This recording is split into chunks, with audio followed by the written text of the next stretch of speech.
নমস্কাৰ সকলোকে অসমৰ এক্সাম চেনেলটোলৈ স্বাগতম জনাইছো আপোনালোক যদি আমাৰ চেনেলটোলৈ নতুনকৈ আহিছে অনুগ্ৰহ কৰি আমাৰ চেনেলটো সাবস্ক্ৰাইব কৰি দিব ভিডিঅটো আৰম্ভ কৰাৰ আগতে আমি আপোনালোকক জনাই ল'ব বিচাৰিছো যে আমাৰ এটা এপ আছে আপোনালোকে গম পায় এপৰ লিংক ডেসক্ৰিপচনৰ লিংকত দিয়া আছে অথবা আপোনালোকে গুগল প্লে ষ্টৰত গৈ অসমৰ এক্সাম বুলি সাৰ্চ কৰিলে আমাৰ এপটো পাব আৰু হেতু ডাউনলোড কৰি পেলাই যিসকল ক্লাস 7 ৰ পৰা ক্লাস 10 ৰ ষ্টুডেন্ট আছে তেওঁলোকৰ বাবে আমি পাঠদানৰ ব্যৱস্থা কৰিছো অলৰেডি ক্লাস তাতে স্টাৰ্ট হৈ গৈছে তাতে আমাৰ ইংলিশ গ্ৰামাৰ ম্যাথমেটিক্স সায়েন্স আৰু সোশ্যাল সায়েন্সৰ ওপৰত ক্লাস কৰি থকা হৈছে ক্লাস 7 ৰ পৰা ক্লাস 10 লৈকে এটা ন্যূনতম মূল্য ধাৰ্য কৰা হৈছে ক্লাস 7 ৰ কাৰণে 600 रुपीस 8 মাহৰ কাৰণে পাব গোটেই কোৰ্সটো ক্লাস 8 ৰ কাৰণে 800 টকা ধাৰ্য কৰা হৈছে আৰু এটো 8 মাহৰ কাৰণে পাব ক্লাস 9 ৰ কাৰণে 1000 টকা এবছৰৰ কাৰণে আৰু ক্লাস 10 ৰ কাৰণে 1500 টকা এবছৰৰ কাৰণে অলৰেডি ক্লাস স্টাৰ্ট হৈ গৈছে বহুতখিনি ষ্টুডেন্টে অলৰেডি জয়েন কৰিছে তো আপোনালোকৰ ওচৰৰ পাজৰ যদি কোনোবা ক্লাস 7 ৰ পৰা ক্লাস 10 ৰ ষ্টুডেন্ট আছে যিসকল এসচিআৰটি আৰু সেৱা মাধ্যমৰ হয় তেওঁলোকক আপোনালোকে জনাই দিব বুলি আমি আশা কৰিলো ইয়াৰ উপৰিও এডিআৰই কাৰণে আমাৰ তাতে মক টেষ্ট উপলব্ধ হৈছে বহুতে এই কোৰ্সটো আমাৰ লৈছে 16 খন মডেল পেপাৰ আপোনালোকে পাব 15 খন আছে এখন ইয়াতে ফ্ৰী পাব এইখন আপোনালোকে ট্ৰাই কৰিব পাৰে যদি ভাল পায় তেতিয়াহলে গোটেই কোৰ্সটো আপোনালোকে ল'ব পাৰে ইয়াৰ 150 रुपीस ধাৰ্য কৰা হৈছে ইয়াতে সম্পূৰ্ণ সিলেবাস কভাৰ কৰি প্ৰতিখন পেপাৰত 100 টাকৈ কোৱেশ্চন ৰখা হৈছে general knowledge reasoning mathematics English এই গোটেইখিনি বস্তু সামৰি লোৱা হৈছে আৰু আগতে অহা কোৱেশ্চনখিনি চাই পিনি এই কোৱেশ্চনখিনি ভালকে বিশ্লেষণ কৰি এইখিনি পেপাৰ প্ৰস্তুত কৰা হৈছে তাৰপৰি সিটেটৰ কাৰণে মক টেষ্ট উপলব্ধ হৈ আছে আৰু কোনোবাই যদি ক্লাস 7 ৰ পৰা ক্লাস 10 ৰ লৈকে সোশ্যাল সায়েন্সৰ ক্লাসখিনি ল'ব বিচাৰে তেতিয়াহলে তেওঁলোকে এই কোৰ্সটো ল'ব পাৰে 299 ত উপলব্ধ হৈ আছে ইয়াৰ লগত আপোনালোকে 5খন মডেল পেপাৰ ফ্ৰীকে পাব যদি আপোনালোকে লৈছে তেতিয়াহলে আপোনালোকে আপোনালোকৰ বন্ধু বান্ধৱীক ৰিকমেন্ড কৰি দিব বুলি আমি আশা কৰিছো পৰা আমি অসম হিষ্ট্ৰীৰ ওপৰত আলোচনা কৰিম অসম হিষ্ট্ৰীৰ একদম ফাৰ্ষ্টৰ পৰা একদম লাষ্টলৈকে মানে প্ৰি হিষ্ট্ৰীৰ পৰা আৰম্ভ কৰি এনচিয়েন্টৰ পৰা মিডিয়েভেলৰ পৰা মডাৰ্ণৰ পৰা যিমানখিনি বস্তু আছে আমি এই গোটেইখিনি বস্তু আজিৰ পৰা আলোচনা কৰিম তো প্ৰথমতে আমি অকমান চাই লওঁ যে কেনেকেনো আলোচনা কৰিম গোটেই প্ল্যানটো কেনেকুৱা হ'ব যে যেটো অসম হিষ্ট্ৰী আছে ন এই অসম হিষ্ট্ৰীটো আপোনালোকে বস্তুখিনি ভালদৰে শুনি যাব লাগিব ঠিক আছে আৰু লগে লগে আপোনালোকে বস্তুবিলাক নোট কৰিব মই যিবিলাক কথা কম এই গোটেইখিনি বস্তু নোট কৰিব ইয়াতে গোটেইখিনি ডাটা মই লিখি দিয়া নাই বা যি পুজৰ পৰা মই আনিছো তাতে সেই গোটেইখিনি বস্তু এনেকৈ লিখিত ৰূপত নাই গতিকে মই কিছুমান কথা এক্সট্ৰা কৈ যাম ইয়াৰ বাহিৰত গতিকে আপোনালোকে এই বস্তুখিনি ভালদৰে শুনিব যদি এবাৰত বুজি নাপায় দুই তিনিবাৰ চাব আৰু যদি কিবা জানিবলগীয়া থাকে তেতিয়াহলে কমেন্টত আপোনালোকে জনাব পাৰিব এতিয়া সক যেটো অসম হিষ্ট্ৰী হয় ন অসম হিষ্ট্ৰীত আমি কি কৰিম প্ৰথমতে প্ৰি হিষ্ট্ৰী আলোচনা কৰিম তাৰ পিছত আমি কি কৰিম এনচিয়েন্টৰ ওপৰত আলোচনা কৰিম তাৰ পিছত আমি মিডিয়েভেলৰ ওপৰত আলোচনা কৰিম তাৰ পিছত মডাৰ্ণৰ ওপৰত আলোচনা কৰিম ঠিক আছে তো কি হ'ব কেতিয়াবা অকমান মাজত সোমাই যাব পাৰে এনচিয়েন্টত মডাৰ্ণ কেতিয়াবা কাহিনী কৈ যাওঁতে মাজত সোমাই যাব পাৰে বুজি পাইছা না তো এনচিয়েন্টৰ বিষয়ত আমি কিহৰ পৰা আলোচনা কৰিম গম পাইনে এনচিটো এনচিয়েন্ট হিষ্ট্ৰী আমাৰ ভাৰতত অসমত স্টাৰ্ট হৈছিল হেতু 4th ৰ পৰা 12th century লৈকে স্টাৰ্ট হৈছিল 4th century পৰা 12th century লৈকে এনচিয়েন্ট হিষ্ট্ৰী বুলি কোৱা হয় তাৰ পিছত 12 to 13 ৰ পৰা 1826 মানে যেতিয়া ইয়াণ্ডাবু সন্ধি হৈছিল তাৰ লৈকে সেই সময়ছোৱাক কি বুলি কোৱা হয় মিডিয়েভেল হিষ্ট্ৰী বুলি কোৱা হয় আৰু 1826 চনৰ পৰা যিখিনি হৈছিল সেইখিনি কোৱা হয় মডাৰ্ণ হিষ্ট্ৰী তো এই কথা কিটা মনত ৰাখিব পৰীক্ষাত ডাইৰেক্ট কোৱেশ্চন আহে যে অসমত যেটো এনচিয়েন্ট হিষ্ট্ৰী আৰম্ভ হৈছে হেতু কেতিয়াৰ পৰা হৈছে তো আমি ক'ব লাগিব যে 4th ৰ পৰা 12th century মাজত যিখিনি ঘটনাৱলী হৈছিল সেইখিনি কিহত ধৰা হয় এনচিয়েন্টত ধৰা হয় 4th century মানে কেনেকুৱা হয় গম পাইনে যেটা 300 ৰ পৰা 399 লৈকে 4th century বুলি কয় বহুতে 4th century বুলি ক'লে 400 ৰ পৰা বুলি ভাবে হেতু নহয় একচুয়ালি 300 ৰ পৰা 399 লৈকে যেটো হয় হেতু কোৱা হয় 4th century তেনেকে যদি আপোনালোকক কয় 5th century তেতিয়াহলে কি হ'ব 400 ৰ পৰা 499 এই বস্তুটো মনত ৰাখিব এনচিয়েন্ট হিষ্ট্ৰী কেতিয়াৰ পৰা আৰম্ভ হৈছিল 4th century পৰা 12th century ভিতৰত আৰম্ভ হৈছিল তো ইয়াৰ এই এনচিয়েন্ট হিষ্ট্ৰীত আমি কিহৰ বিষয়ে আলোচনা কৰিম বৰ্মন ডাইনেষ্টিৰ বিষয়ে আলোচনা কৰিম হালস্তম্ভ ডাইনেষ্টিৰ বিষয়ে আলোচনা কৰিম পাল বংশ এই যিবিলাক বংশ আছিল সেই বংশবিলাকৰ বিষয়ে আমি আলোচনা কৰিম এটো কিহত আলোচনা কৰিম এনচিয়েন্টত আলোচনা কৰিম তেনেকৈ যিটো মেডিয়েভেল আহিব, মেডিয়েভেলত আমি কিহৰ বিষয়ে আলোচনা কৰিম? আহোমসকলৰ বিষয়ে আলোচনা কৰিম, কমতা কিংডমৰ বিষয়ে আলোচনা কৰিম, কোচসকলৰ বিষয়ে আলোচনা কৰিম, চুতীয়াসকলৰ বিষয়ে আলোচনা কৰিম, কছাৰীসকলৰ বিষয়ে আলোচনা কৰিম, 12 ভূঞাসকলৰ বিষয়ে আলোচনা কৰিম। তেনেকৈ 1826 চনৰ পৰা আমি কিহৰ বিষয়ে আলোচনা কৰিম? যে ব্ৰিটিছে ইয়াণ্ডাবু সন্ধি কৰাৰ পিছত কেনেকৈ গোটেই অসমখন কি কৰিছিলে, তেওঁলোকৰ অধীনলৈ নিছিলে, কেনেকুৱা ধৰণৰ স্বাধীনতা সংগ্ৰামীসকলে আন্দোলন কৰিছিলে, কেনেকুৱা চিপাহী বিদ্ৰোহৰ কেনেকুৱা ফলাফল আছিলে, অসমত কি ৰূপ কৰিছিলে, অসমৰ প্ৰেক্ষাপটত যিবিলাক ঘটনা ঘটিছিলে সেই গোটেইখিনি বস্তু আমি ইয়াতে আলোচনা কৰিম। বুজি পাইছে না কথাখিনি? তো আজি আমি কি চাম? প্ৰথমতে অকণমান প্ৰি হিষ্ট্ৰী মানে যিবিলাক একচুৱেলি লিখিত ৰূপত পোৱা নাযায়, মৌখিক ৰূপত চলি আছে। বুজি পাইছে? তো সেইটো চোৱাৰ ওপৰত প্ৰথমতে মই আপোনালোকক আমাৰ যিখন আমি কি বুলি কওঁ, কামৰূপ বুলি কওঁ, প্ৰাগজ্যোতিষপুৰ বুলি কওঁ, হয় নে নহয়? তো এই যিবিলাক নাম, সেই নামবিলাক কি আছিলে, কিছুমান আমাৰ লিখিত সমল আছে, বহুতখিনি ইনস্পেকশ্যন আছে, সেই ইনস্পেকশ্যনখিনিৰ বিষয়ে আমি পঢ়িম। আজি ক্লাছত আমি যথেষ্টখিনি চাম। তো যিটো কামৰূপ ৱৰ্ড, সেই কামৰূপ ৱৰ্ডটো ক'ত পোৱা গৈছিলে গম পায়নে? আমাৰ যিবিলাক পুৰাণ আছে ন, যিবিলাক আমাৰ পুৰাণ আছিলে বা যিবিলাক আমাৰ তন্ত্ৰ আছিলে, ঠিক আছে, পুৰাণ আৰু তন্ত্ৰ আপোনালোকে শুনিছে, তাতে অসমৰ যিটো পুৰণি নাম সেইটো কি বুলি কোৱা হৈছিলে? কামৰূপ বুলি উল্লেখ কৰা আছিলে। পৰীক্ষাত কেতিয়াবা আহে যে কামৰূপ বুলি ক'ত উল্লেখ কৰা আছিলে, তেতিয়াহ'লে আমি কি ক'ব লাগিব? পুৰাণ আৰু তন্ত্ৰবিলাকত কামৰূপৰ বিষয়ে উল্লেখ আছিলে। আৰু কেতিয়াবা সোধে যে আমি জানো অসমৰ পুৰণি নাম কি আছিলে? প্ৰাগজ্যোতিষপুৰ বুলি কোৱা হয়। সেই প্ৰাগজ্যোতিষপুৰ ৱৰ্ডটোনো ক'ত উল্লেখ কৰা আছিলে? যে আমাৰ যিখন মহাভাৰত আছিলে, হয় নহয়, মহাভাৰতত অসমৰ পুৰণি নামটো কি বুলি আছিলে? প্ৰাগজ্যোতিষপুৰ বুলি উল্লেখ আছিলে। বুজি পাইছে ন? তো এই সাধাৰণ কথাবিলাক আপোনালোকে মনত ৰাখিব লাগিব। তো ভিডিঅ'টো আৰম্ভ কৰাৰ আগতে মই আপোনালোকক কি কৰিম, এই যিটো চাৰিসীমা ন, এই চাৰিসীমাটোৰ বিষয়ে অকণমান আপোনালোকে চাব লাগিব। ঠিক আছে? তো চাৰিসীমাটো চাওক। প্ৰথমতে এখন ফটো আছে, ইয়াত দেখিছেনে? এখন এই ফটোখন চাওক, কামৰূপ ৰাজ্য। আপোনালোকে শুনিছে নিশ্চয় নাম, ৰত্নপীঠ, কামপীঠ, স্বৰ্ণপীঠ, সমাৰপীঠ। পৰীক্ষাত আহে কিন্তু, ঠিক আছে, যে আমাৰ অসমৰ যিটো প্ৰাচীন অসমৰ যিটো ভৌগোলিক সীমা আছিলে, সেই সীমাটোনো ক'ৰ পৰা কেনেকৈ আছিলে, সেই বিষয়ে আমি চাব লাগিব প্ৰথমতে। তো ৰামায়ণ মহাভাৰততে যিবিলাক মহাকাব্য আছিলে, তাত কি হৈছিলে, কামৰূপৰ যিটো ৰাজ্যৰ সীমা আছিলে সেইটো কৰতোৱা নদী। কৰতোৱা নদী মানে বৰ্তমান যিখন বাংলাদেশত আছে, বহুতে তিষ্টা নৈখনক কৰতোৱা নদী বুলি কয়। মই অলৰেডি আপোনালোকক সেইখিনি কথা কৈ আহিছিলোঁ, এটা ভিডিঅ' আছে আমাৰ ইউটিউবত, সেইখিনি আপোনালোকে চাব। বুজি পাইছে? দক্ষিণে বংগোপসাগৰলৈকে বিস্তৃত আছিলে, যে কৰতোৱা নদীৰ পৰা দক্ষিণে যি বংগোপসাগৰ আছে, বংগোপসাগৰলৈকে আমাৰ অসমৰ সীমা বিস্তৃত আছে বুলি কোৱা হয়। পৰৱৰ্তী সময়ত যিবিলাক কিতাপ ৰচিত হৈছিলে, মানে তন্ত্ৰ আছিলে, যেনে যোগিনী তন্ত্ৰ, ঠিক আছে, এইবিলাকত কি কৈছে, পুৰণি কামৰূপ ৰাজ্যখন 4টা ভাগত ভাগ কৰিছিলে। এই 4টা ভাগ কি আছিলে? ৰত্নপীঠ, কামপীঠ, স্বৰ্ণপীঠ, সমাৰপীঠ, এনেকে কি কৰিছিলে? 4টা ভাগত ভাগ কৰিছিলে। এই যিটো ৰত্নপীঠ আছিলে, এইখন মই দেখাই দিছোঁ, দেখিছেনে? চিহ্নি থোৱা আছে, ৰত্নপীঠ, কামপীঠ, এইবিলাক আপোনালোকে লিখি ল'ব বহি, ঠিক আছে? ৰত্নপীঠ, কামপীঠ, স্বৰ্ণপীঠ আৰু সমাৰপীঠ। যিখন ৰত্নপীঠ আছিলে, সেই ৰত্নপীঠখন ক'ৰ পৰা আছিলে গম পায়নে? এইফালে দিশটো প্ৰথমতে চাই ল'ব। এইটো হৈছে পূব, এইটো হৈছে পশ্চিম, এইটো হৈছে উত্তৰ, এইটো হৈছে দক্ষিণ। মই আপোনালোকে নাজানে বুলি এইখিনি কোৱা নাই, ঠিক আছে? মই গোটেইখিনি বস্তু বেছিকৰ পৰা আৰম্ভ কৰিব বিচাৰিছোঁ। বহুতে হিষ্ট্ৰী ক্লাছ বিচাৰি আছিলে, সেইকাৰণে মই একদম বেছিকৰ পৰা লৈ আহিছোঁ। তো এইখিনি কথা আপোনালোকে জানিলেহে পিছত আমি যিখিনি আলোচনা কৰিম সেইখিনি বুজাত আপোনালোকৰ সুবিধা হ'ব। আৰু এই ক্লাছটো যদি আপোনালোকে কণ্টিনিউ চাই, আমাৰ এই যিটো আমি অসম হিষ্ট্ৰীৰ ওপৰত আৰম্ভ কৰিবলৈ লৈছোঁ, এইটো যদি আপোনালোকে চাই, আপোনালোকে বহুতখিনি আগবাঢ়ি যাব পাৰিব অসম হিষ্ট্ৰীৰ ক্ষেত্ৰত। আমি ইমানো ডিটেইলছত নাযাওঁ, ঠিক আছে? যিখিনি এক্সাম পইণ্ট অফ ভিউৰ পৰা অতিকে বেছি দৰকাৰী, ঠিক আছে, যিবিলাক নাজানিলে নহয়, সেই গোটেইখিনি বস্তু আমি আলোচনা কৰিম। আৰু অসম হিষ্ট্ৰীৰ পৰা পৰীক্ষাত প্ৰশ্ন আহে, APSCটো আহে, হয় নহয়? ফিলিমছ, APSC ফিলিমছত আহে, তাৰপিছত আপোনাৰ SI পৰীক্ষাটো আহিব। অসমৰ যিমান ধৰণৰ পৰীক্ষা আছে, ADRE হওক, গোটেইখিনিতে কি হয়, অসম হিষ্ট্ৰীৰ ওপৰত প্ৰশ্ন আহে। গতিকে অসম হিষ্ট্ৰী কনচেপ্টটো ক্লিয়াৰ হৈ যাব আপোনালোকৰ এইখিনি ভিডিঅ' চাই গ'লে।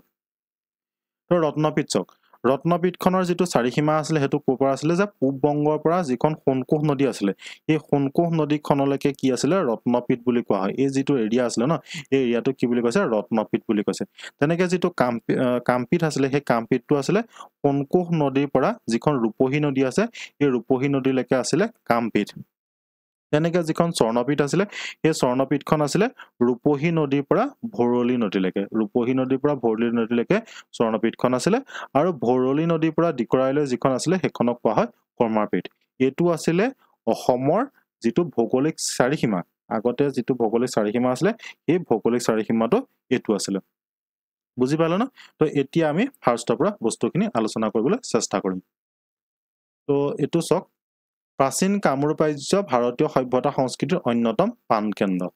তো কেখন যেহেতু এখন মই এসচিআৰটি কিতাপ লৈ আহিছিলো ইয়াতে লাইন বাই লাইন আছে গোটেইখিনি বস্তু আমি চাম মাজতে যিখিনি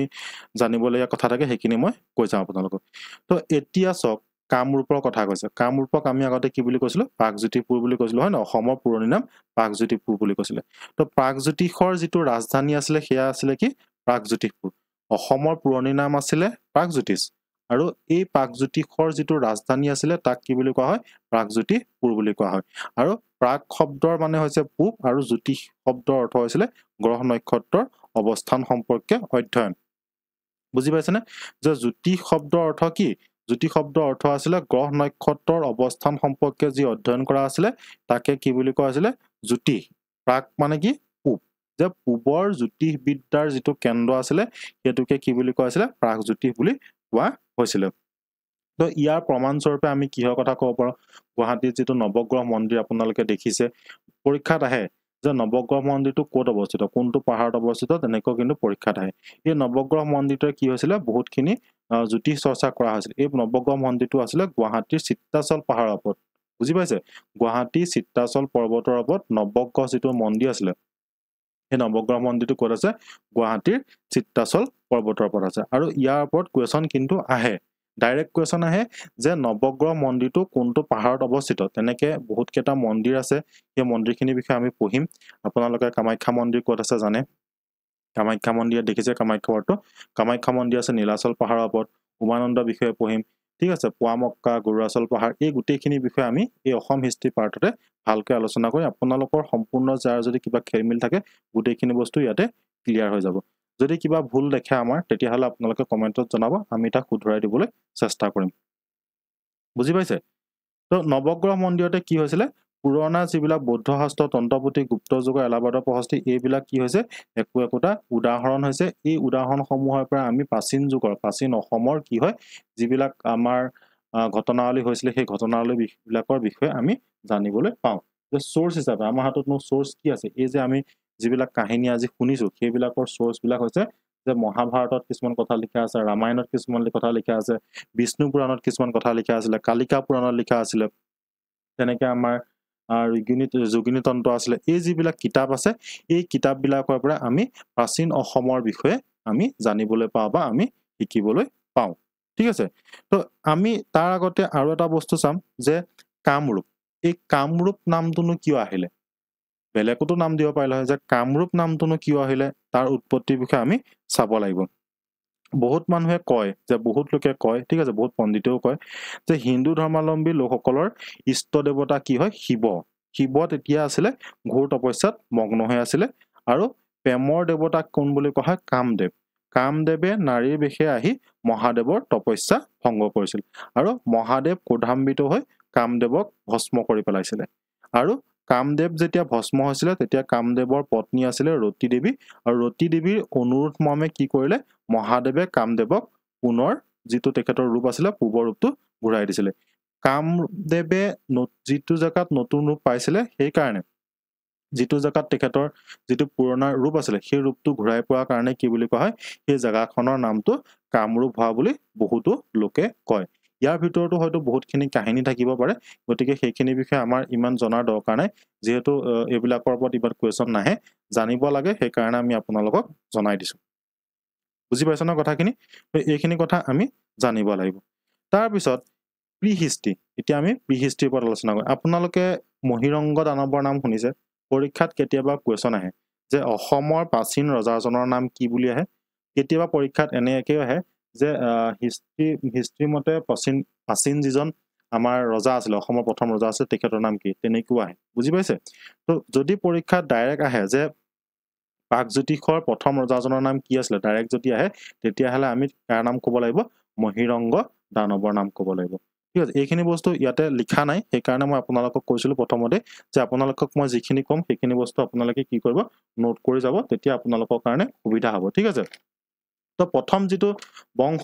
সেই বংশটো হৈছে আমাৰ দানৱ বংশ মই এইখিনিতে আপোনালোকক অকণমান দেখাই দিছো ঠিক আছে যে প্ৰথম যিটো বংশ হ'ব সেইটো হৈছে কি দানৱ বংশ দানৱ বংশৰ প্ৰতিষ্ঠাপক কোন হৈছিলে মহিৰংগ দানৱ আপোনালোকে এটো লিখি লব মহিৰংগ দানৱ আছিলে দানৱ বংশৰ কি প্ৰতিষ্ঠাপক প্ৰথম কিং প্ৰাগজ্যোতিষৰ প্ৰথম কিংজন আছিলে মহিৰংগ দানৱ তেওঁ দানৱ বংশটো প্ৰতিষ্ঠা কৰিছিলে আৰু তেখেতৰ যিটো ৰাজধানী আছিলে সেই ৰাজধানীখন কি আছিলে মৈৰাংখ বুলি কোৱা হয় ঠিক আছে মৈৰাংখ আছিলে তেখেতৰ ৰাজধানী আৰু এই বংশৰ শেষৰ যিজন ৰজা আছিলে তেখেতৰ নাম আছিলে ঘটকাসুৰ পৰীক্ষাত আহিব পাৰে দানৱ বংশৰ প্ৰথম ৰজা কোন আছিলে মহিৰংগ দানৱ এটো সকলোৱে জানে কিন্তু শেষৰ যিজন ৰজা তেখেতৰ নাম কি আছিলে ঘটকাসুৰ ঠিক আছে ঘটকাসুৰ হৈছে দানৱ বংশৰ শেষৰজন ৰজা আৰু এই ঘটকাসুৰক হত্যা কৰিয়ে কি কৰিছিলে নৰকাসুৰে কামৰূপত ভৌম বংশ প্ৰতিষ্ঠা কৰিছিলে যিটো ভৌম বংশ আছে ন এই ভৌম বংশ প্ৰতিষ্ঠা কোনে কৰিছিলে নৰকাসুৰে কৰিছিলে বুজি পালে নহয় এইখিনি প্ৰি হিষ্ট্ৰীত পৰে ঠিক আছে এনচিয়েন্ট হিষ্ট্ৰীত এইখিনি বস্তু নপৰে এইখিনি কিহত পৰে প্ৰি হিষ্ট্ৰীত পৰে বুজি পাইছে না কথাখিনি খেলিমেলি নকৰিব কিন্তু সেই কাৰণে মই আপোনালোকক বাৰে বাৰে কৈ আছো ঠিক আছে হিষ্ট্ৰী বহুত ইন্টাৰেষ্টিং হয় যদি বুজি পায় আপোনাৰ এনেকৈ ভাল লাগিব ন সাধু শুনাগতে আপোনালোকে শুনি যাওক বস্তুখিনি মই দুবাৰ তিনিবাৰ ৰিপিট কৰি কৈছো যাতে আপোনালোকৰ বুজাত অলপো অসুবিধা নহয় তো আমি কি পালো প্ৰথমতে আমি কামৰূপৰ নামটোৰ বিষয়ে কোৰ পৰা উৎপত্তি হ'ল সেইটো গম পালো কামৰূপৰ যিটো চাৰিসীমা আছিলে সেই চাৰিসীমাৰ বিষয়ে আমি গম পালো হয়নে তাৰ পিছত কামৰূপৰ এই যিবিলাক আমাৰ অসমৰ যিবিলাক সোৰ্স আমি যে আমাৰ হিষ্ট্ৰীৰ যিবিলাক সোৰ্স এই সোৰ্সবিলাকৰ নাম গম পালো কি গম পালো যে ক'ত উল্লেখ আছে এই যিবিলাক ইতিহাসিক সমল আমি আজি পঢ়িছো যিবিলাক কথা আমি জানিছো সেইবিলাকৰ বিষয়ে ক'ত লিখা আছে মহাভাৰতত লিখা আছে ৰামায়ণত লিখা আছে বিষ্ণু পুৰাণত লিখা আছে হয় নহয় তাৰ পিছত যিবিলাক আমাৰ পুৰাণ আছে কালিকা পুৰাণ আছে তন্ত্ৰ আছে যোগিনী তন্ত্ৰ এইবিলাক হৈছে একোটা সোৰ্স তো এইখিনি বিষয়ে আমি গম পালো তাৰ পিছত আমি গম পালো যে প্ৰাগজ্যোতিষপুৰৰ যিজন প্ৰথম ৰজা আছিলে তেখেতৰ নাম কি আছিলে মহিৰংগ দানৱ আৰু এই মহিৰংগ দানৱে কি কৰিছিলে দানৱ বংশৰ প্ৰতিষ্ঠা কৰিছিলে তেখেতৰ যিখন ৰাজধানী আছিলে এই ৰাজধানীখনৰ নামটো কি বুলি ক'লো মৈৰাংখ এটো মনত ৰাখিব মৈৰাংখ আছিলে তেখেতৰ ৰাজধানীখনৰ নাম আৰু দানৱ বংশৰ যিজন শেষৰজন ৰজা সেই শেষৰজন ৰজাৰ নাম কি বুলি কৈছিলে ঘটকাসুৰ পৰীক্ষাত আহিব পাৰে দানৱ বংশৰ শেষৰজন ৰজাৰ নাম কি ঘটকাসুৰ আৰু এই ঘটকাসুৰক মাৰি পেলাই কি কৰিছিলে ঘটকাসুৰক মাৰি পেলাই নৰকাসুৰে ভৌম ডাইনেষ্টি প্ৰতিষ্ঠা কৰিছিলে ভৌম ডাইনেষ্টিৰ প্ৰতিষ্ঠাপক কোন বুলি যদি আপোনালোকক সোধে তেতিয়াহলে আমি কাৰ কথা ক'ব লাগিব নৰকাসুৰৰ কথা ক'ব লাগিব আৰু এই নৰকাসুৰে কি কৰিছিলে গম পায়নে যে এটো প্ৰচলন আছে যে গুৱাহাটীৰ নীলাচল পাহাৰত যিটো আমাৰ কামাখ্যা মন্দিৰ আছে কামাখ্যা দেৱীৰ যিটো মন্দিৰ আছে সেই মন্দিৰ আৰু মন্দিৰলৈ যোৱা যিটো বাট আছে যিকিটা আপুনি খটখটি দেখে ন এতিয়া যিটো আছে সেইটো নহয় আগতে বেলেগ আছিলে ঠিক আছে বেলেগ ফলা আছিলে এতিয়া হয়তো বন্ধ কৰি দিলে কিবা কাৰণত তো যেটো অৰিজিনাল আছিলে হেতু বহুতে দেখিছে বহুতে দেখা নাই মেবি তো যেটো মন্দিৰ কামাখ্যা দেৱীৰ যেটো মন্দিৰ আৰু মন্দিৰলৈ যোৱা যেটো বাট আছিলে এই বাটটো কোনে নিৰ্মাণ কৰিছিলে বুলি কোৱা হয় নৰকাসুৰে নিৰ্মাণ কৰিছিলে বুলি কোৱা হয় বুজি পাইছে তো নৰকাসুৰে কি কাৰণে কৰিছিলে হিমানখিনি আমি নাজানো যে বিয়া পাতিব হয় নহয় এনেকুৱা কিছুমান কাহিনী আছিলে যে এক ৰাতিৰ ভিতৰতে বিয়া পাতিব লাগিব তাৰপিছত কুকুৰাই ডাক দিলে সেই কাৰণে বিয়া পাতিব নোৱাৰিলে তো সেইখিনি সাধুৰ কথা আমি ইয়াতে নাচাও সেইখিনি আমাৰ কাৰণে ইমান ইম্পৰ্টেন্ট নহয় ঠিক আছে তাৰ পিছত নৰকাসুৰৰ পুত্ৰজনৰ নাম আছিল ভগদত্ত এই ভগদত্ত কিন্তু বহুত বেছি ইম্পৰ্টেন্ট হয় পৰীক্ষাৰ কাৰণে ভগদত্ত আপোনালোকে নাম শুনিছে গুৱাহাটীৰ দীঘলী পুখুৰীৰ নাম দেখিছে এই গুৱাহাটীৰ যেটো দীঘলী পুখুৰী আছে ন এই দীঘলী পুখুৰীটো কোনে খনাইছিলে গম পায় না ভগদত্তই খনাইছিলে কেলে খনাইছিলে বাৰু যে ভগদত্তৰ এগৰাকী জীয়েক আছিল তেখেতৰ নাম কি আছিল গম পায় নে তেখেতৰ নামটো আছিল ভানুমতি ঠিক আছে যে ভগদত্তৰ জীয়েকৰ নাম আছিল ভানুমতি এই ভানুমতিক কালে বিয়া দিছিলে ভানুমতিক বিয়া দিছিলে কৌৰৱৰ দুৰ্যোধনলৈ বিয়া দিছিলে মানে ভগদত্ত আছিল দুৰ্যোধনৰ শহুৰেক আৰু বিয়াৰ চিন স্বৰূপে কি কৰিছিলে দীঘলী পুখুৰী যেটো গুৱাহাটীৰ আছে ন আপোনালোকে নাও চলাবলৈ যায় এই দীঘলী পুখুৰীটো কোনে খনাইছিলে ভগদত্তই খনাইছিলে বুলি কোৱা হয় পৰীক্ষাত কোৱেছন আহে যে ভগদত্তৰ এটা হাতী আছিল সেই হাতীটোৰ নাম কি আছিল হাতীটোৰ নাম আছিল সুপ্ৰতিকা কেতিয়াবা ঐৰাৱত বুলিও থাকে যায় কিন্তু সুপ্ৰতিকা যদি থাকে আপোনালোকে সুপ্ৰতিকা যেটো আছে না সুপ্ৰতিকাত আপোনালোকে টিক মাৰ্ক দিব লাগিব আৰু মহাভাৰতৰ দ্ৰোণৰ পৰ্বত কি আছে ভগদত্তৰ বিষয়ে উল্লেখ আছে সেই কোৱেছনটো পৰীক্ষাত আহে যে কোনটো পৰ্বত ভগদত্তৰ বিষয়ে উল্লেখ আছে তেতিয়াহলে আমি কি ক'ব লাগিব যে মহাভাৰতৰ যেটো দ্ৰোণ পৰ্ব আছে ন মহাভাৰতৰ যেটো দ্ৰোণ পৰ্ব আছে সেই দ্ৰোণ পৰ্বত কিহৰ বিষয়ে উল্লেখ আছে ভগদত্তৰ বিষয়ে উল্লেখ আছে ডাইৰেক্ট যদি কুৱেশ্যন আহে ভগদত্ত কোন ভগদত্ত আছিলে ভৌমবংশৰ এজন ৰজা নৰকাসুৰৰ তেখেত নৰকাসুৰৰ পুত্ৰ আছিলে আজিকালি কুৱেশ্যন এনেকৈ আহে আপোনাক ৰজাজনৰ নাম দি দিব তেখেত কোনটো বংশৰ হয় বুলি যোৱাবাৰ মেবি DSSৰ যদি আপোনালোকে পৰীক্ষা দিছিলে তাতে আহিছিলে চাগে অশোকা কোনটো বংশৰ আছিলে বুলি তেনেকুৱা এটা কুৱেশ্যন আহিছিলে হয় নহয় তো ভগদত্ত কোন বংশৰ যদি হয় তেতিয়াহ'লে আপোনালোকক সোধে তেতিয়াহ'লে আপোনালোকে কি ক'লে ভৌমবংশৰ হয় ভগদত্তই কি কৰিছিলে বুলি গম পালো যে ভগদত্তই যি মহাভাৰতৰ যুদ্ধ হৈছিলে সেই মহাভাৰতৰ যুদ্ধত কৌৰৱ পক্ষ হৈ যুদ্ধ কৰিছিলে কি কাৰণে যুদ্ধ কৰিছিলে যে ভগদত্তই নিজৰ জীয়েক ভানুমতীক দুৰ্যোধনলৈ বিয়া দিছিলে আৰু দুৰ্যোধনে নিমন্ত্ৰণ কৰাৰ কাৰণে তেখেতে দুৰ্যোধন হৈ পাণ্ডৱৰ লগত যুদ্ধ কৰিছিলে আৰু ভগদত্তই যিটো হাতী ব্যৱহাৰ কৰিছিলে সেই হাতীটোৰ নাম হৈছে সুপ্ৰতিকা আৰু বিয়াৰ চিনস্বৰূপে ভানুমতী যে তেখেতৰ জীয়েকক বিয়া দিছিলে দুৰ্যোধনলৈ আৰু বিয়াৰ চিনস্বৰূপে কি কৰিছিলে তেওঁ এটা পুখুৰী খন্দাইছিলে সেই পুখুৰীটোৰ নামেই হৈছে দীঘলী পুখুৰী তো এইবিলাক কথা আপোনালোকে নাপাহৰিব মনত ৰাখিব লাগিব বুজি পাইছে তো এইখিনিলৈকে হয়তো আপোনালোকৰ খেলিমেলি থাকিব নালাগে তাৰপিছত পৰীক্ষাত এইখিনিতে আৰু দুটামান কুৱেশ্যন আহে যে নৰকাসুৰৰ সমসাময়িক ৰজা কোন আছিলে বুলি আপোনালোকে যদি বৰ পায় তেতিয়াহ'লে ক'ব হা মই যেহেতু এইখিনি এনেকৈ হাতে লিখি অনা নাই ইয়াতে চাওক ইয়াতে বহুতখিনি কথা আছে সেইখিনি কথা আমি পঢ়িম কিন্তু এই কথাখিনি পঢ়াৰ আগতে আমি যিটো ইতিহাস সেই ইতিহাসৰ বিষয়ে অকণমান জানি লোৱাটো দৰকাৰ সেইকাৰণে মই আপোনালোকক এইখিনি কথা কৈ আছো আমি বহুতখিনি বস্তু আলোচনা কৰিম ঠিক আছে ইয়াতে আমি গোটেই বস্তু আলোচনা কৰিম আপোনালোকে ভাল পাব লাগে মোৰ মতে আপোনালোকে ভাল পাব লাগে ঠিক আছে তো তাৰপিছত চাওক যে নৰকাসুৰৰ সমসাময়িক ৰজাকেইজনৰ নাম পৰীক্ষাত আহে আমি বিশেষকৈ যিকেইজনৰ নাম আমাৰ দৰকাৰ সেইকেইজন হৈছে এজন আছিলে বানাসুৰ আৰু ইজন আছিলে কোন গম পায়নে ৰুক্মিণীৰ দেউতাক কোন আছিলে বাৰু ভীষ্মক আপোনালোকে ভীষ্মকৰ নাম শুনিছে ন এই ভীষ্মকেই আছিলে নৰকাসুৰৰ সমসাময়িক তে এনেকে কোৱা হয় যে নৰকাসুৰৰ সমসাময়িক ৰাজ্য হিচাপে শোণিতপুৰ আৰু ইয়াৰ ৰজা বাণ ৰজাৰ কথা কোৱা যায় ঠিক আছে বাণ ৰজা বৰ্তমান যিখন তেজপুৰক কি হয় তেজপুৰক কি বুলি কোৱা হয় যিখন তেজপুৰ আছে ন এই তেজপুৰক আগতে কি বুলি কৈছিলে শোণিতপুৰ বুলি কোৱা হৈছিলে বাণ ৰজাই কি কৰিছিলে বাণ ৰজাই উষাৰ লগত বাণ ৰজাৰ যিজন জীয়েক আছিলে জীয়েকৰ নাম আছিলে উষাৰ এগৰাকী সখী আছিলে হয় নহয় চিত্ৰলেখা বুলি এগৰাকী সখী আছিলে চিত্ৰলেখা কি কৰিছিলে অনিৰুদ্ধক হৰণ কৰি আনিছিলে অনিৰুদ্ধ কোন আছিলে শ্ৰীকৃষ্ণৰ নাতিনীয়েক আছিলে তো উষা আৰু অনিৰুদ্ধৰ গন্ধৰ্ব বিবাহ হৈছিলে গন্ধৰ্ব বিবাহৰ পিছত হৰিহৰৰ যুদ্ধ হৈছিলে তো এইবিলাক বহুত লম্বা কাহিনী হয়নে তো সেইবিলাক আপোনালোকে শুনিছে বাণ ৰজাৰ কথা তাৰপিছত আৰু কোন আছিলে ভীষ্মক আছিলে ভীষ্মক কুণ্ডিল নগৰ শ্ৰীকৃষ্ণই কি কৰিছিলে ভীষ্মকৰ জীয়েক ৰুক্মিণীক বিয়া কৰাইছিলে তো এইবিলাক হৈছে একোটা প্ৰিহিষ্ট্ৰীৰ কাহিনী তো এইখিনিলৈকে আপোনালোকে হয়তো বুজি পালে বুলি মই ধৰি লৈছো তো এতিয়া চাওক ইয়াতে আমাক কি কৈছে যে প্ৰাচীন কামৰূপ ৰাজ্য ভাৰতীয় সভ্যতা সংস্কৃতিৰ অন্যতম প্ৰাণকেন্দ্ৰ ভাৰতৰ আন ঠাইৰ লগতে কামৰূপতো বৈদিক পৰম্পৰা সংস্কৃত ভাষা স্থাপত্য ভাস্কৰ্য তথা জ্যোতিৰ্বিজ্ঞান আদিয়ে ব্যাপকতা লাভ কৰিছিল এইটো কথা আমি আপোনালোকে গম পালে হয় ন জ্যোতিৰ্বিজ্ঞাৰ যে পূবৰ জ্যোতিৰ্বিজ্ঞাৰ কেন্দ্ৰস্থল কি আছিলে প্ৰাগজ্যোতিষপুৰ আছিলে ৰামায়ণ মহাভাৰত অৰ্থশাস্ত্ৰ বিভিন্ন পুৰাণ শিলালিপি তাম্ৰলিপি আৰু প্ৰত্নতাত্ত্বিক সমলসমূহৰ পৰা অনুমান কৰিব পাৰি যে প্ৰাচীন কামৰূপ ভাৰতবৰ্ষৰ এখন সমৃদ্ধিশালী ৰাজ্য আছিলে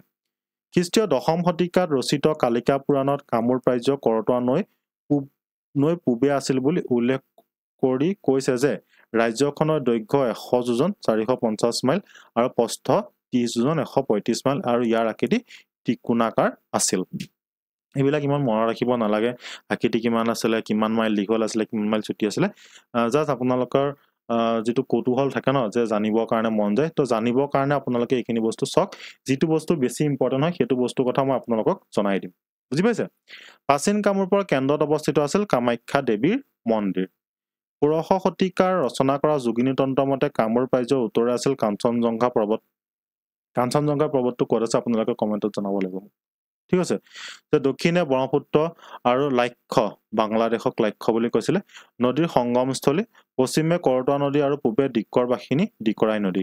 এই গ্ৰন্থত কামৰূপ ৰাজ্যৰ 4টা ভাগ বা পীঠত বিভক্ত কৰিছে সেইসমূহ হ'ল ৰত্নপীঠ কামপীঠ স্বৰ্ণপীঠ আৰু সমাৰপীঠ তো এইকেইটা বিষয়ে মই আপোনালোকক ক'লো হয়নে ৰত্নপীঠ কামপীঠ স্বৰ্ণপীঠ এইবিলাকৰ বিষয়ে মই আপোনালোকক জনালো এইবিলাকৰ যেটো লোকেশন কোনখন নদীৰ পিছত কি আছে যে ৰত্নপীঠৰ কথা মই কি কৈছিলো যে পূব বংগৰ নদীৰ পৰা যিখন সোণকোষ আছে ন সেই সোণকোষলে কি আছে ৰত্নপীঠ আছে তাৰ পিছত কামপীঠখন ক'ত আছিলে কামপীঠখন আছিলে আমাৰ যিখন সোণকোষ নদী সেই সোণকোষ নদীৰ পৰা ৰূপহী নদীলৈকে আছিল তেনেকৈ যিখন স্বৰ্ণপীঠ আছে সেই স্বৰ্ণপীঠখন ক'ত আছে ৰূপহী নদীৰ পৰা ভৰলী নদীলৈকে আছিল তেনেকৈ যিখন সমাৰপীঠ আছে সেই সমাৰপীঠখন ক'ৰ পৰা আছিলে ভৰলী নদীৰ পৰা যিখন দিকৰাই আছিলে সেই দিকৰাই নদীলৈকে এইখন আছিলে তো এইখন আছিলে আমাৰ এইখন দেখিছে এইখন আছে তাৰ মেপ এখন ঠিক আছে তো তাৰ পিছত চক উপৰোক্ত তথ্যৰ পৰা দেখা যায় যে প্ৰাচীন পাকজ্যোতি বা কামৰূপ ৰাজ্য বৰ্তমানৰ ব্ৰহ্মপুত্ৰ উপত্যকা ভূটান উত্তৰ-বংগ বাংলাদেশৰ উত্তৰ আৰু পূব অংশ আৰু উত্তৰে তিব্বতীয় সীমালৈকে বিস্তৃত আছিল তো আমাৰ যিখন কামৰূপ বা আমাৰ যিখন অসম আছিলে পাকজ্যোতিপুৰ আছিলে সেইখন এখন বহুত বৃহৎ এখন ডাঙৰ ৰাজ্য আছিল কামৰূপ ৰাজ্যৰ মহান শাসকসকল কামৰূপ ৰাজ্যৰ যিবিলাক শাসন কৰিছিলে তেওঁলোকৰ বিষয়ে আমি এতিয়া জানিম তো মই যিখিনি আপোনালোকক ক'লো সেইখিনি বিষয়ে ইয়াতে ডিটেইলছত আলোচনা কৰিছে হয়তো যে মৌখিক সাহিত্য মানে যে ইয়াৰ কোনো লিখিত সমল পোৱা নাযায় সেই কাৰণে কি বুলি কৈছে মৌখিক সাহিত্য বুলি কৈছে ঠিক আছে যে মৌখিক সাহিত্যত উল্লেখ আছে যে কামৰূপৰ প্ৰথমজন শাসক আছিলে মহিৰংগ দানৱ কি পালো যে কামৰূপৰ যিজন প্ৰথম শাসক আছিলে তেখেতৰ নাম কি হৈছিলে মহিৰংগ দানৱ অলৰেডি মই আপোনালোকক ক'লো তাৰ বিষয়ে যে ঐতিহাসিকসকলে অনুমান কৰিছে যে বৰ্তমানৰ গুৱাহাটী শ্বিলং পথৰ কাষৰ মৈৰাংক পাহাৰ অঞ্চলত মহিৰংগ দানৱ ৰাজ্যৰ ৰাজধানী আছিলে মহিৰংগ দানৱৰ যিটো ৰাজধানী আছিলে বৰ্তমান ক'ত বুলি কোৱা হয় গুৱাহাটী আৰু শ্বিলঙত বৰ্তমানৰ যি গুৱাহাটী আৰু শ্বিলঙৰ পথৰ কাষৰ মৈৰাংক পাহাৰ আছে তাতে কি বুলি কয় মহিৰংগ দানৱৰ ৰাজধানী আছিল বুলি কোৱা হয় তো এইবিলাক বস্তু কিন্তু ইম্পৰ্টেন্ট বস্তু এইখিনি যিবিলাক পঢ়িলো এইবিলাক ইম্পৰ্টেন্ট বস্তু তেওঁ মৃত্যুৰ পিছত ক্ৰমে হতকাসুৰ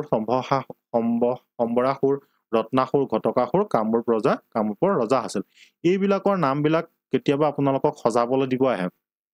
যে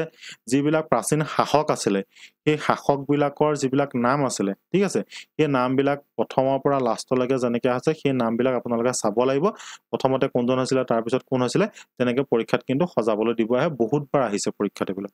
বুজি পাইছে তো মহিৰংগ দানৱৰ পিছত কোন কোন হৈছিলে হতকাসুৰ সম্বৰাসুৰ ৰত্নাসুৰ ঘটকাসুৰ আছিলে শেষৰজন বুজি পাইছেনে যে ঘটকাসুৰ কামৰূপৰ ৰজা হৈছিল পৰৱৰ্তী কালত নৰকাসুৰ কামৰূপৰ শাসক হৈছিল কাৰণ কি ঘটকাসুৰক হত্যা কৰিবলৈ নৰকাসুৰ ৰজা হৈছিলে আখ্যানসমূহৰ পৰা জনা যায় যে নৰকে প্ৰতিষ্ঠা কৰা বংশটোৰ প্ৰায় 25জন ৰজাই সুদীৰ্ঘ কালজুৰি কামৰূপত ৰাজত্ব কৰিছিলে বুজি পাইছেনে আৰু তেখেতে প্ৰতিষ্ঠা কৰা যিটো বংশ আছিলে সেই বংশটো কি বুলি কোৱা হৈছিলে ভৌম বংশ বুলি কোৱা হৈছিল নৰক ৰজাৰ বিষয়ে কেইবাটাও আখ্যান পোৱা যায় প্ৰায় সকলোবোৰ আখ্যান মতে ভগৱান বিষ্ণুৱে বৰাহ অৱতাৰত ধৰিত্ৰী গৰ্ভত স্থিত হয় আৰু তেতা যুগত মাজভাগত ধৰিত্ৰীৰ সন্তান ৰূপে জন্ম লাভ কৰে তো এইবিলাক আপোনালোকে ভাবিব যে এইবিলাক কি পঢ়াইছে পৰীক্ষাত এই কুৱেশ্যনটো আহে কিন্তু নৰকাসুৰ ক'ৰ পৰা জন্ম হয় বুলি এতিয়ালৈকে বহুতবাৰ প্ৰশ্ন আহিছে পৰীক্ষাত এইখিনিৰ পৰা এই যিখন আমি পঢ়িলো ন এইখন যিখন দেখিছে এইখিনিৰ পৰা পৰীক্ষাত এতিয়ালৈকে 50-60 বাৰমান প্ৰশ্ন আহিছে এইকেইটা নাম খুব আহে মনত ৰাখি ল'ব লিখি লওক মহিৰংগ হতকাসুৰ সম্বৰাসুৰ ৰত্নাসুৰ ঘটকাসুৰ এই 4টা নাম এই 5টা নাম ন চিৰিয়েলি এনেকৈ লিখিবলৈ আহে সজাবলৈ দিয়ে খুব আহে পৰীক্ষাত তাৰপিছত পৰীক্ষাত আহে আপোনালোকৰ যে দানৱ বংশৰ প্ৰতিষ্ঠাপক কোন আছিলে দানৱ বংশৰ শেষৰ ৰজা কোন আছিলে গম পালো আমি তো নৰক ৰজাৰ বিষয়ে কেইবাটাও আখ্যান পোৱা যায় সকলোবোৰ আখ্যানৰ মতে ভগৱান বিষ্ণুৱে বৰাহ অৱতাৰত ধৰিত্ৰীৰ গৰ্ভত স্থিত হয় আৰু তেতা যুগত মাজভাগত ধৰিত্ৰীৰ সন্তান ৰূপে জন্ম লাভ কৰে ধৰিত্ৰীৰ পৰা ভূমিৰ পৰা জন্ম হোৱা হেতুকে নৰকক ভৌম বোলা হৈছিল আৰু তেওঁ প্ৰতিষ্ঠা কৰা বংশটোক ভৌম নৰক বংশ বুলি আখ্যা দিয়া হৈছে নৰকাসুৰৰ জন্মৰ ওপৰত পৰীক্ষাত প্ৰশ্ন আহে আৰু ভৱিষ্যতৰ দিনলৈ আহি থাকিব বুজি পাইছে উল্লেখযোগ্য যে পৰৱৰ্তী কালৰ বৰ্মন শালস্তম্ভৰ পাল বংশৰ ৰজাসকলে নিজকে এই বংশৰ লোক বুলি পৰিচয় দি ভগৱান বিষ্ণুৰ বংশধৰ ৰূপে নিজকে প্ৰতিষ্ঠা কৰিছিলে তো ভগদত্তৰ বিষয়ে আমি অকণমান চাব লাগিব ভগদত্তৰ ওপৰত পৰীক্ষাত প্ৰশ্ন আহে যিহেতু ঠিক আছে সেইকাৰণে ভগদত্ত ভৌম বংশৰ এজন ভাল প্ৰতিষ্ঠিত ৰজা আছিলে তেখেতৰ বিষয়ে আমি চাব লাগিব ভগদত্ত কোন আছিলে নৰকাসুৰৰ পুত্ৰ আছিলে সেইটো আমি গম পালো যে সমলসমূহৰ পৰা জনা যায় যে নৰকৰ পাছতে তেওঁ পুত্ৰ ভগদত্ত কামৰূপৰ সিংহাসনত বহিছিলে মহাভাৰতৰ কেইবাটাও অধ্যায়ত ভগদত্তৰ বীৰত্বৰ কথা বৰ্ণনা পোৱা যায় প্ৰবাদ মতে ভগদত্তই তেওঁ জীয়াৰী ভানুমতীক দুৰ্যোধনলৈ বিবাহ দিছিল তো এইখিনি কথা মই আপোনালোকক ক'লো হয়নে যে ভগদত্তৰ জীয়েকৰ নাম কি আছিলে ভানুমতী ভানুমতী কোন আছিলে বুলিও ডাইৰেক্ট কোৱেশ্চন আহে বা ভগদত্তৰ কোনগৰাকী জীয়েকক দুৰ্যোধনলৈ বিয়া দিছিল বুলিও পৰীক্ষাত প্ৰশ্ন অহা আমি দেখিছো তেতিয়াহ'লে কি ক'ব লাগিব ভানুমতী গুৱাহাটীৰ দীঘলী পুখুৰী ভগদত্তৰ ৰজাই ভানুমতীৰ স্বয়ম্বৰ সময়ত খন্দাইছিল বুলি প্ৰবাদ আছে যে যিটো দীঘলী পুখুৰী আপোনালোকে দেখিছে হয় নহয় দীঘলী পুখুৰী পাৰ্ক তো সেইখন কোনে খনাইছিলে ভগদত্তই খনাইছিলে ভগদত্তই খনাই থৈ গৈছে তো আপোনালোকক এতিয়া ঘূৰিবৰ কাৰণে নাও চলাবৰ কাৰণে ঠিক আছে তো তেনেকুৱা নহয় যে বিয়াৰ চিন স্বৰূপে ঠিক আছে বিয়াৰ চিন স্বৰূপে তেতিয়া ৰজাসকলে বহুত ডাঙৰ ডাঙৰ কাম কৰিছিলে বহুত অট্টালিকা বনাই পুখুৰী খনাইছিলে ঠিক আছে এইবিলাক একো একোটা যে বিয়াৰ চিন স্বৰূপে তেওঁলোকে চিন স্বৰূপে এইখিনি কাম কৰাইছিলে তো এই বৈবাহিক সম্পৰ্কৰ বাবে পাণ্ডৱৰ লগত মিত্ৰতা থকা সত্ত্বেও মহাভাৰতৰ যুদ্ধত ভগদত্তই কৌৰৱ পক্ষত অৱতীৰ্ণ হৈছিল মহাভাৰতত প্ৰদান কৰা গুৰুত্ব অনুসৰি ভগদত্ত যে সমকালীন ভাৰতৰ অন্যতম প্ৰসিদ্ধ আৰু প্ৰতাপী ৰজা আছিল সেয়া অনুমান কৰিব পাৰি